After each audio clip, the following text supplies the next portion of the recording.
17 तारीख आसंता 17 तारीख रे कृषक मोर्चार राज्य स्तर आम इठी लॉन्च करिवे मुख्यमंत्री बलांगीर जिल्लारू एवं से दिन आमर जो पत्थर चेपारे पड़िया अच्छी से पत्थर चेपा पड़िया रे से कार्यक्रम हेबो 10,000 लोकों टार्गेट रखा जाउची से पड़िया रे कृषक मानकर समावेश करने से आम जिलार सबु विधायक माने सांसद एवं आम जिलार प्रभारी मंत्री आम स्वास्थ्य मंत्री जे जिलार विधायक भी अच्छा आम समस्ते रहबू से कार्यक्रम रे राज्य स्तर तरफ आम अन्यतम उपमुख्यमंत्री को भी आम अनुरोध करिछु आसवाई अन्य मंत्री माने भी जेहेतु मुख्यमंत्री आसवे तांको भी आम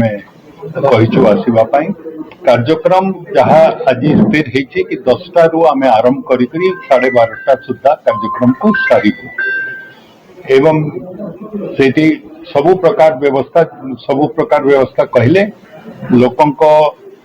बसिवा खाइबा एवं तांको आनिबा और छाड़िबा व्यवस्था सरकार तरफ फोकस चाषी मान जहा गत वर्ष भितर राज्य सरकार जहा योजना रही कि जहा आगामी दिन योजना राज्य सरकार करने जाऊँगी ताहा फोकस रे रहबो गणमाध्यम को भी आमे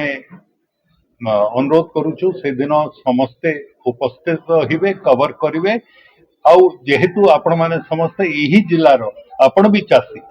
आपण भी हमको सहयोग साहाय्य करिवे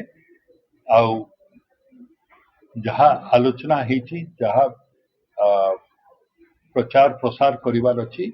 से बाबद रे भी आपण मानक संगे डीपीआरओ आलोचना करी प्रचार प्रसार सामग्री आपण मानक दिया जीवो आपण को अनुरोध आपण माने समस्ते प्रचार